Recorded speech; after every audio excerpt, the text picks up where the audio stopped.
Okay, unscripted. Today, we're going to talk about the power of belief. That could mean a lot of different things. But, um, let's start with a story. My mom told me this story. So, in the story, there's two salesmen, shoe salesmen. They decide to go to a third world country because they're like, they probably don't have a lot of shoe salesmen there. Let's see if we can sell shoes. The first salesman goes and is like, I can't sell shoes here. It's impossible. Everyone walks bare feet. They don't want to buy shoes. They walk bare feet. But then the other salesman is like, everyone walks bare feet. That's like so many people I could sell shoes to. And shoes really do increase, I mean, besides the point, do increase the quality of life. I think it's good to take off your shoes every now and then, but having shoes is definitely a blessing. Okay, that's the story. The power of belief. The power of belief. It could be seen from a lot of different ways. Like for example, let's start with. I'm going to talk about both sides of the spectrum. The first side is there is a truth, a real truth, a truth that exists and it cannot be altered in any way because it is a fact. Now, the real truth. Um, for example, if someone lives in the woods by themselves and they say they saw a deer, nobody can fact check that. If they say, I saw a deer today at 3 o'clock in the afternoon, I saw a deer, nobody can fact check that. I mean, most people would assume, yeah, he probably did see a deer. He lives in the middle of a forest or the woods. But whether or not he saw that deer, there is a fundamental truth. Did he see the deer? If he did, then what he said is in fact the truth. If he did not, although there's no way to check, it's false. Um, like another example, if someone is on trial for a crime and they say they're innocent, and there is no way to prove that they're innocent, and in fact there's evidence, people have provided evidence that they're guilty,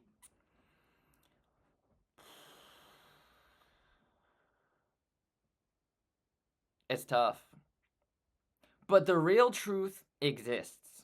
The real truth. Whether or not that person on trial is innocent or guilty, there is it's one or the other. And there is a truth. Whether that person gets convicted or not, the truth remains the same. The truth that we all believe, for example, let's say he goes to jail because they convicted him. Um, then we all believe that okay, this man was guilty of a crime. They're going to jail. But if they are innocent, then the truth stays the same. It doesn't change based on what we believe, the real truth. That's one way of looking at it, the power of belief. But the reason I want to talk about the truth and the power of belief is because the other end of the spectrum is the more people that believe something and the more powerfully they believe it, the more true it becomes. And that is a really scary thing. For example, if everyone believes that humans are inherently good and kind, whether that is the fundamental truth we talked about earlier or not is besides the point. I'm talking about the power of belief here now. Um, if everyone believes that humans are inherently good, they will behave as though humans are inherently good. So let's say someone's walking down the street and they have to pee.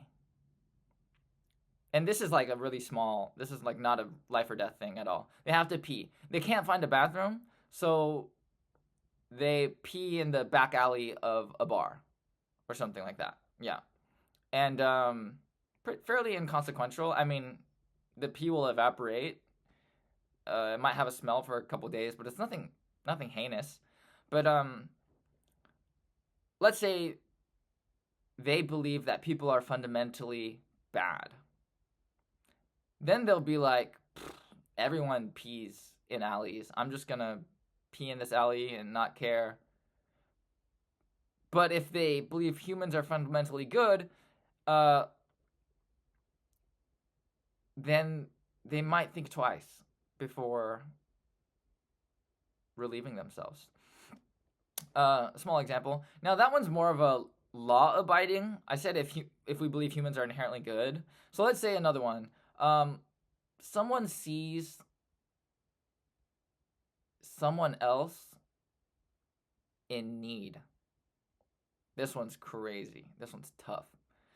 If you see someone else in need, do you help them? Are humans fundamentally good? If you think everyone would help them, and that's just humans would naturally do, you might not question it. You might just be like, yeah, of course I help them. Like, it's not a big deal. Like, I'm just gonna help this person in need. Like, what's more important than my fellow human beings? But if everyone believes humans are fundamentally bad, they might not even think twice. They might not even look twice. They might not even notice that the person is in need, and they'll just go on with their life. That's just one example. The power of belief can be applied to many things, many ideas, I think. For example,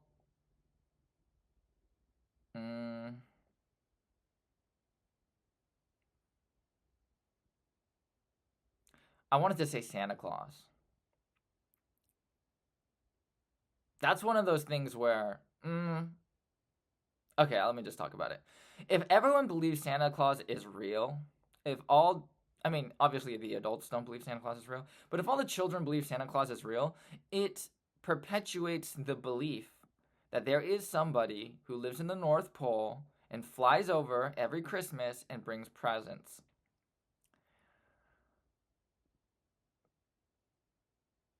The more kids that believe this, the more likely another kid is to believe this. But we do know the real truth, which is Santa Claus doesn't exist. Or does he? No. Let's just pretend. Okay, let's pretend we know for a fact. I've never been to the North Pole. I don't know. But let's pretend we know for a fact that Santa Claus doesn't exist. The power of belief will not only perpetuate the idea that someone brings presents on Christmas, it will spread. More and more kids will believe it. And the stronger they believe it, the more likely another person is to believe it.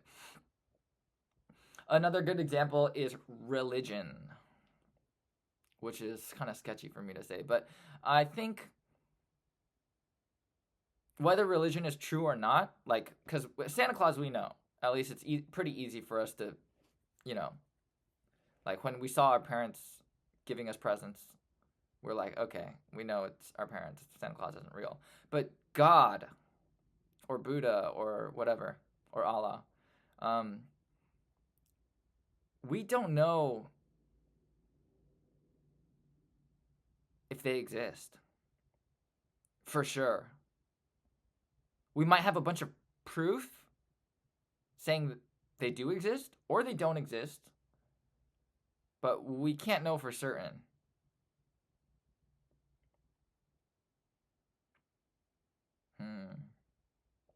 At least not in the way we can know that Santa Claus isn't real. Yeah. But the more people that believe it, and the more strongly they believe it, the more likely it is to spread.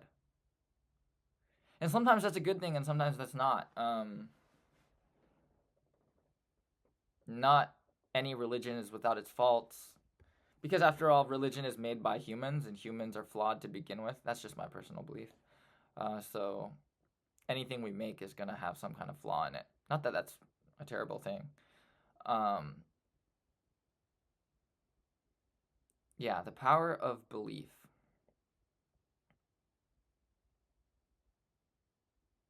Another example. Um,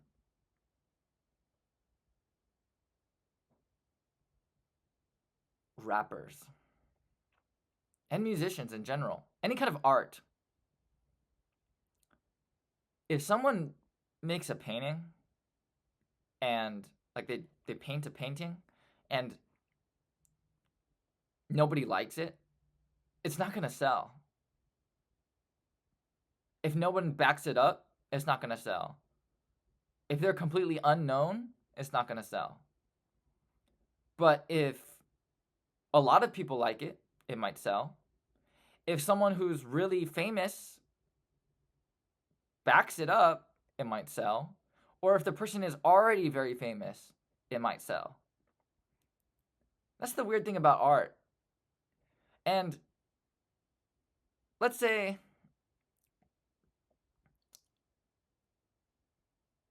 two people paint the exact same red square, but one person's red square is worth $1 billion, and the other person's red square is worth less than the price of the paint. Why is that? Why is that? Why is this important? I think about this stuff because I think it applies to a lot of everyday life. There's that one phrase like art imitates life and life imitates art. It's been said both ways. Um, yeah, if a person is popular, why are they popular? Is it because they're really nice to everyone? I know some popular people that are jerks, but they're popular. I know some nice people that nobody care about. If someone is popular, anything they make is more valuable.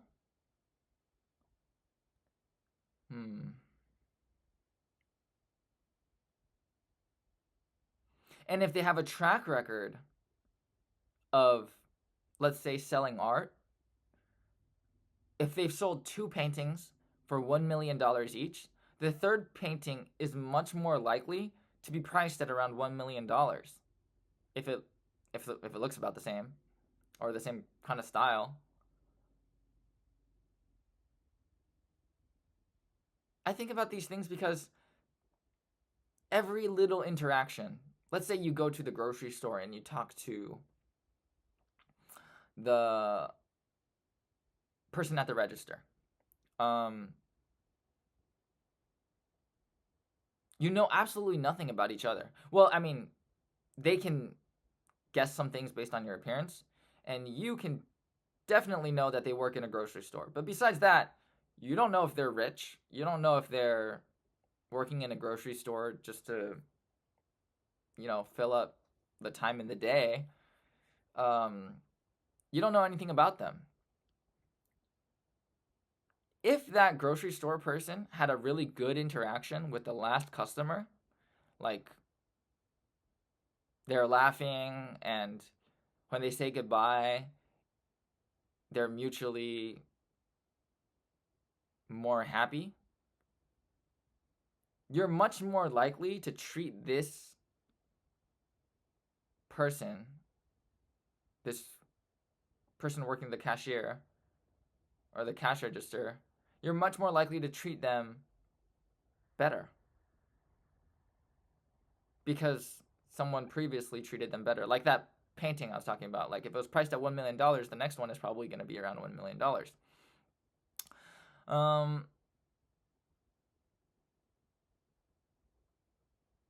I think it's absolutely fun to think about things like this.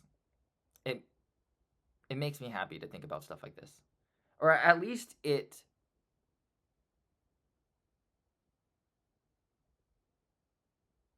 exercises my brain.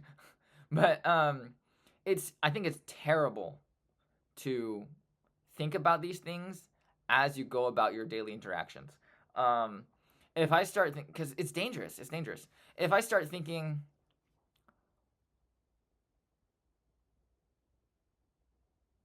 oh, uh, this person's previous interaction with another person, or this person's, let's say every person is a work of art.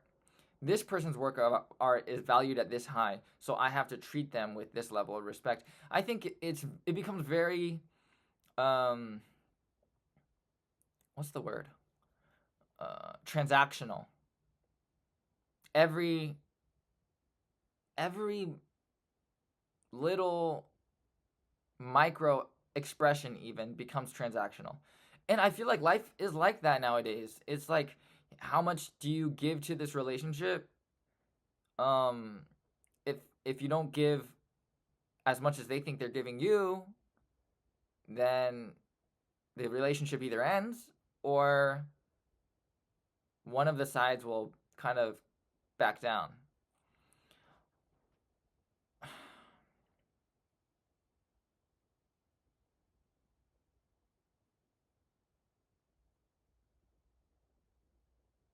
The power of belief. The power of belief. Remember, I said whether how many people believe in the same thing, but also how strongly they believe in it. So, if I believe I am valuable, that's good. I think everyone should believe they're valuable. If I believe I'm valuable, but nobody else believes I'm valuable, not a single person in the world, I'm the only one, it's super lonely. The amount that I believe how valuable I am matters. Because, like, it was like a numbers game earlier. We were talking about, like, if people previously bought the work of art for more. If somebody bought their work of art 10 times in a row for $1 million, their 11th one is definitely going to be at least $1 million. But if one person buys your art for $1 billion, $1 trillion, even though the other person sold 11 for 1 million,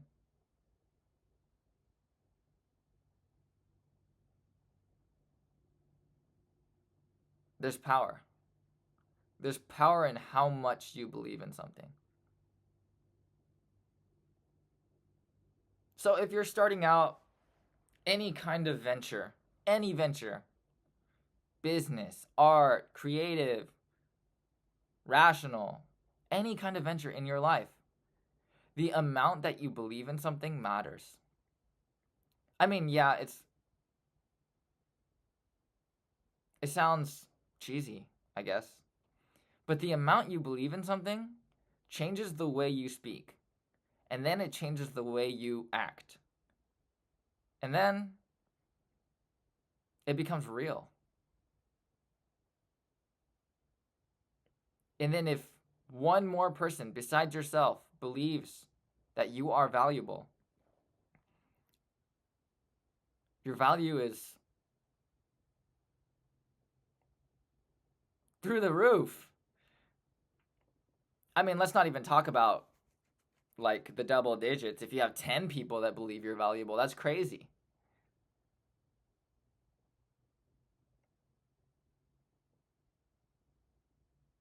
The power of belief. How many people believe in something and how much they believe it.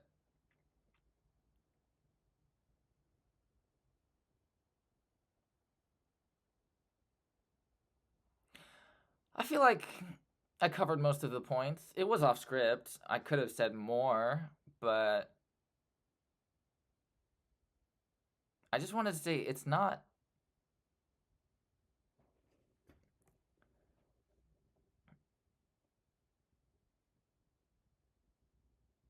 It's not hopeless to believe that you are valuable. To think positively. It's important.